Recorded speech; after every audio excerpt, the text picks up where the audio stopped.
Bihar board intermediate examination 2024 के कुछ संभावित प्रश्न हमारे पास है जो इंग्लिश सब्जेक्ट से संबंधित है। तो जैसा कि हमने यहाँ पर लिख रखा है क्वेश्चन को, तो इसी क्रम में इस क्वेश्चन को हम समझेंगे कि हमसे यह चाहता क्या है और हम इसको क्या दे पाएंगे। क्योंकि ऑप्शन कहता है कि ऑप्शन हम दे दिए हैं, इसको आप चयन करके हमको सही ऑप्शन जो है वो दे दीजिए।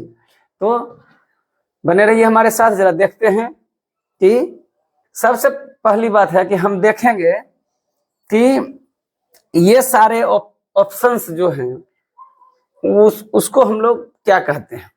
क्योंकि जो भी आप देख रहे हैं यह सारे के सारे प्रोनाउन है, ठीक है।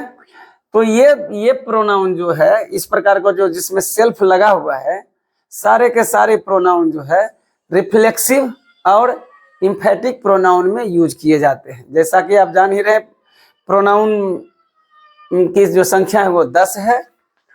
तो उनमें से आप जब पढ़िएगा इस प्रोनाउन को तो उनमें से आपको मिल जाएगा रिफ्लेक्सिव एंड इम्फेजिक या इम्फेजिंग या इम्फेटिक। इसमें से कुछ जो भी समझिए सब सही है।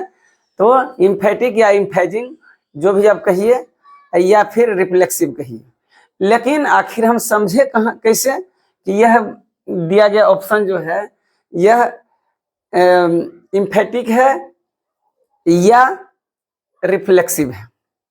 तो सबसे यहाँ पर समझने की क्या बात है कि सब्जेक्ट के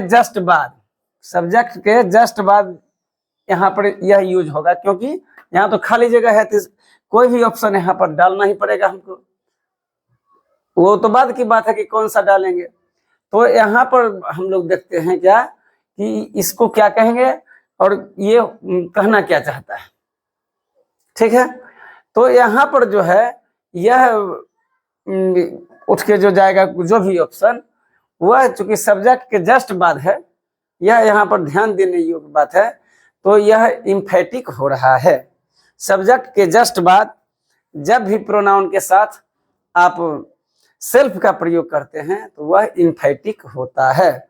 यह ध्यान देने योग्य यहाँ पर जानकारी लेने के लिए यहाँ जरूरी है। इसलिए अब चलिए ऑप्शन पर चलते हैं।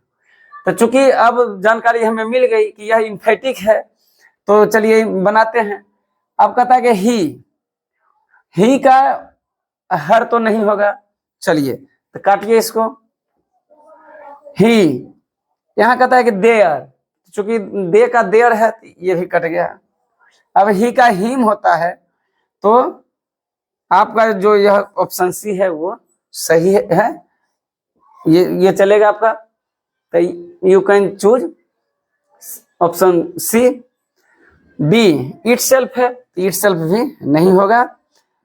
तो आशा करते हैं आप यहाँ तक समझ गए होंगे। तो इस बात को कि इम्फेटिक क्या है और रिफ्लेक्सिव क्या है, दोनों में क्या अंतर है, इसको समझने के लिए आप प्रोनाउन चैप्टर में जा सकते हैं। वहाँ भली भांति वहाँ पर समझाया गया है, वहाँ जा करके समझ लेंगे। तो इस तरह के जो भी क्वेश्चंस हम लोग को मिलेंगे उसको डील करने में बहुत आसानी होगी। तो इसमें से फिर एक बार देख लीजिए कि ही सेड दिस, खाली जगह है तो ही का हिमसेल्फ होता है। बहुत आसानी से हम लोग इसको डील कर सकते हैं, इसमें कोई बात नहीं है।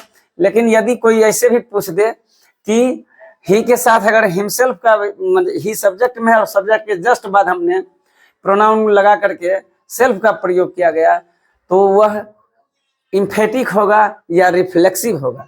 तो हम तुरंत जवाब देंगे सब्जेक्ट के जस्ट बाद यदि प्रोनाउन के साथ सेल्फ का प्रयोग होता है तो वह इम्फेटिक होता है, ना कि रिफ्लेक्सिव। तो आशा करते हैं यहाँ पर यह सेंटेंस जो है इम्फेटिक है, यह जोर डालने के लिए कर रहा है। इसका अर्थ होता है स्वयं या स्वयं को, ठीक है, स्वयं या स्वयं को। ये सब जो आप देख रहे हैं उसके अर्थ में प्रयोग किया गया है। तो फिर हम आगे लेके आएंगे। तो आज तक के लिए इतना ही। आगे फिर हम आपके साथ उसी क्वेश्चन में से फिर प्रयास करेंगे कि कॉन्सेप्ट क्लियर हो। तब तक के लिए बहुत बहुत धन्यवाद।